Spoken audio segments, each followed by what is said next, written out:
로보택시 공개일을 22일로 발표한 테슬라의 일론 머스크 CEO가 트럼프 대통령에 대한 비난글을 후회한다고 밝혔습니다. 엔비디아의 젠슨 황 CEO가 양자 컴퓨팅이 변곡점에 도달했다고 말했습니다.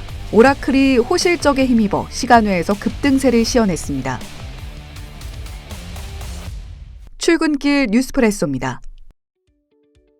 이틀간의 마라톤 협상 끝에 미국과 중국이 합의를 도출했습니다. 그럼에도 불구하고 증시는 3일 연속 상승에 대한 피로감, 그리고 중동 긴장 고조 여파로 약세 마감했습니다. 나스닥과 S&P 500 지수 각각 0.5%, 0.3% 내렸습니다. 개장 전 발표된 5월 소비자 물가 우려만큼 높아지지 않았습니다. 근원 CPI는 전년 대비 2.8% 상승으로 4월과 같은 수준을 유지했고 전문가 전망치였던 2.9%를 밑돌았습니다. 하지만 오후장 들어 중국이 히토류 수출 기간을 6개월로 제한할 거란 월스트리트저널의 단독 보도가 들려온 직후 언제든 양국 관계가 재차 틀어질 수 있다는 우려에 증시는 하락으로 방향을 틀었습니다. 거기에 중동 지역의 긴장 고조도 부담인데요. 미국 정부는 해당 지역 내 안보 위험을 이유로 주 이라크 미 대사관의 비필수 인력 철수를 명령했습니다. 미국과 이란 간 6차 핵 협상이 조만간 열릴 예정인 가운데 이란은 협상이 틀어지고 분쟁이 발생할 경우 중동 내 모든 미군 기지를 공격할 수 있다 경고한 바 있습니다. 이 여파로 국제유가는 4% 넘게 급등했습니다. 한동안 증시를 휩쓸었던 타코 트레이드, 다음으로 부상하고 있는 용어 ABUSA가 외신의 주목을 받습니다. Anywhere but the USA, 즉 미국을 빼고 어디든 좋다는 거죠. 투자운영사 91의 앨런 시우는 이 전략을 두고 미국을 완전히 배제해야 된다는 의견이라기보다는 글로벌 균형과 다극적 성장에 초점을 맞춘 전략이라 설명했는데요. 대통령의 정책 불확실성은 여전하고 단기간에 많이 오른 만큼 너무 미국만 바라보면 안 된다는 조언으로 해석하면 되겠습니다. 미국과 중국 간 합의, 시장이 원하는 결과를 다 도출하진 못했습니다. 특히 반도체 수출 규제와 관련해서는 최고급 칩에 대한 제한이 유지될 거라는 러트닉 장관의 발언이 들려오자 엔비디아가 0.8% 내렸습니다. 인텔은 엔비디아가 CPU 시장에도 진출할 거란 소식에 6%대 급락했습니다. 반면 브로드컴은 차세대 네트워킹 포트폴리오가 향후 성장 속도를 높일 거란 보도에 3.4% 급등했습니다. 한편 대중 관세율을 55%로 유지한다는 결정에 관세 최대 피해주로 분류되는 애플과 아마존이 2%대 하락하며 부진했습니다. 머스크 CEO는 SNS에 짧은 반성문을 게시했습니다.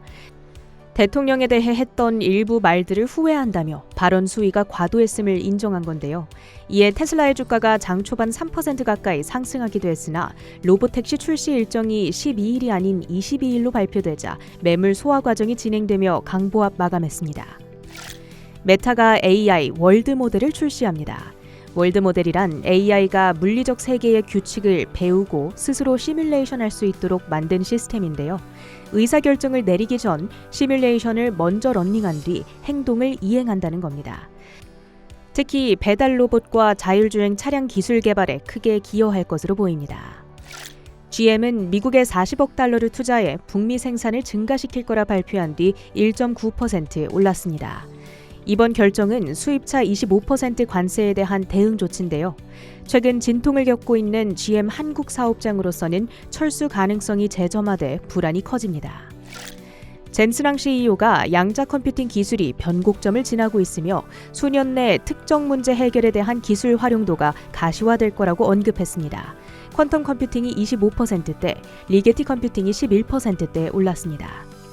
우주 인프라 기업 보야저 테크놀로지스가 IPO 첫날 80%대 뛰어오르며 성공적인 증시 데뷔를 치렀습니다. 주요 협력사이자 전략적 투자자로 알려진 팔란티어의 주가도 2.7% 올랐습니다. 오라클은 AI 도입에 대한 기업들의 강력한 수요가 이어지며 호실적을 달성했습니다. 내년에는 클라우드 매출 성장률이 올해 24%에서 40%로 점프할 거란 CEO의 발언에 주가는 애프터마켓에서 7%대 오릅니다. 게임스탑은 1분기 흑자 전환에도 불구하고 시장에 관심을 모으던 비트코인 추가 매입 소식이 전무하다는 점에 투심이 위축됐습니다. 정규장에서 5% 급락했는데요. 마감 후 전환사채 발행 소식을 전하며 11%대 추가 급락합니다. 주요 헤드라인도 살펴보시죠. 기대보다 약했다부터 그래서 왜 만난 건데? 제네바에 이어서 런던으로 협상 테이블을 옮겨 2차 무역 협상을 가진 미국과 중국의 합의 내용에 시장은 적잖이 실망한 분위기입니다. 양국 모두 회담의 구체적 사안에 대한 공식 성명을 따로 밝히지 않은 데다 중국의 히토류 선공급이 6개월, 한시적이라는 점에 주목하고 있습니다.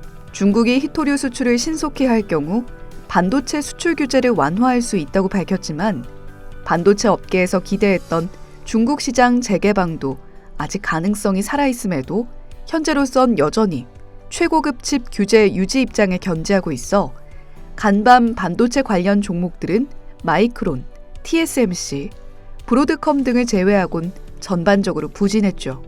어쨌거나 최종 관세율은 미국의 대중 관세 55%가 유지되고 중국의 대미 관세는 제네바 협상 당시 설정한 10%가 유지됩니다.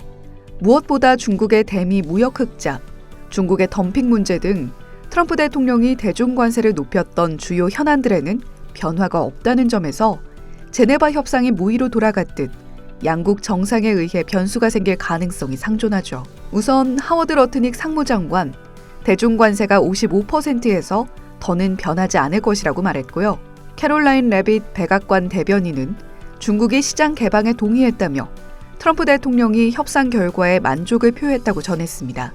이제 90일 관세 유예 조치 시한도 얼마 남지 않은 만큼 중국뿐 아니라 많은 국가들과 협상을 해야 하는 미국.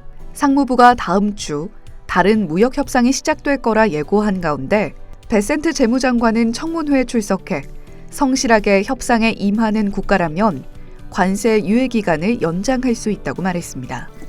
지난 1월 실용적 양자 컴퓨터 등장까지 20년은 걸릴 것이라던 엔비디아 젠슨 황 CEO의 생각이 바뀌고 있는 듯합니다. 유럽 최대 스타트업 박람회 비바 테크놀로지 및 GTC 개발자 컨퍼런스에 나선 황 CEO가 양자 컴퓨팅이 변곡점에 다다르고 있다며 앞으로 몇 년 안에 양자 컴퓨터를 실제로 적용할 수 있을 걸로 본다고 말한 건데요. 핵심은 양자 컴퓨터와 엔비디아 GPU 슈퍼컴퓨터를 연결한 양자 클래식 하이브리드 방식입니다. 양자 컴퓨터로 문제를 빠르게 해결하되 오류를 잡아내기 위해 필요한 계산은 GPU 슈퍼컴퓨터가 담당하는 것으로 엔비디아는 현재 이러한 솔루션 쿠다큐를 개발 중이라고 밝혔죠. 최첨단 컴퓨팅 시장에서의 선도적인 입지를 성공적으로 이어가겠다는 강한 의지로도 해석됩니다. 황 CEO는 프랑스 양자 스타트업 파스칼 관계자를 만났다고 밝혔는데 뉴욕장에 상장된 양자 컴퓨팅 관련 기업들은 시세를 일부 반납하며 혼조세를 보였습니다. 어제 IBM이 양자칩을 공개하고 2029년 양자 슈퍼컴 출시 목표를 밝힘에 따라 대기업들이 공격적인 투자에 나서며 경쟁이 과열될 수 있다는 심리가 반영된 영향입니다. 엔비디아는 이 밖에도 유럽에서의 공격적인 AI 인프라 투자를 언급하며 엣지 컴퓨팅을 필두로 한 자율주행 로보틱스, 스마트 팩토리와 6G 기지국의 4대 엣지 AI 분야, 맞춤형 반도체와 기업용 AI 촉진, 노보노디스크와 협력한 AI 기반 신약 개발 등 엔비디아의 성과를 강조하며 유럽 내에서 광폭 행보를 보이고 있습니다. 클라우드 컴퓨팅과 인프라 사업을 전개하고 있는 오라클이 장 마감 후 호실적을 발표했습니다. 회계연도 2025년 4분기 매출은 159억 달러로 전년보다 11% 늘었고 매출뿐 아니라 EPS도 시장의 예상치를 상회했는데요. 중요한 건 가이던스. 사프라카츠 CEO는 컨콜을 통해 2026년 회계연도에 클라우드 인프라 사업이 70% 이상 성장할 것으로 예상되며 수주량도 2배 이상 늘 것이라고 연간 가이던스를 상향 조정했습니다. 이번 분기 오라클의 클라우드 인프라 부문 성장률은 52%에 달했는데요. 아랍에미레이트 AI 회사 G42와의 의료용 AI 플랫폼 개발 파트너십, IBM과의 클라우드 컨설팅 계약, 오라클이 지원하는 반도체 설계 스타트업 암페어에 대한 소프트뱅크의 65억 달러 인수 소식과 중국 테무와 거액의 클라우드 계약 체결 소식도 있었습니다. 트레이더들의 관심은 오라클 주가가 실적 이후 올해 최고가를 경신할지 여부인데요. 관건이었던 AI 수요를 반증해내면서 실현 가능성이 커졌습니다. AI는 다시 시장의 중심에서 기술주 상승을 주도하고 있습니다. 이와 함께 오클로, 뉴스케일 파워 등 원전주 주가도 급등 추세가 계속되고 있죠. 특히 오클로는 간밤 알래스카 공군기지에 전력을 공급하는 미션 크리티컬 계약 체결로 29.5% 급등했고요. 젠슨왕 CEO의 유럽 AI 전력 10배 증가 전망 언급에 뉴스케일 파워 20.4%, GE 버노바와 비스트라 같은 전력망 기업도 동반 상승했습니다. 다만 뉴스케일 파워나 오클로의 경우 지난 한 달 사이 130에서 140% 올랐으니까요. 투자 전략은 신중하게 세울 필요가 있겠습니다. 미 정부가 이라크 대사관의 비필수 인력을 철수한다는 소식에 WTI 원유 선물이 4.3% 급등하면서 69.77달러에 거래를 마쳤습니다. 핵심 서비스 물가의 둔화세 속에서 달러 인덱스가 0.4% 내린 98.68선에 거래를 마쳤습니다.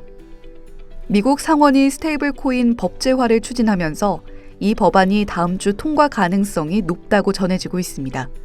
달러 패권 수호와 기관 자금 유입의 기대감을 끌어모으고 있습니다. 출근길 뉴스프레소였습니다.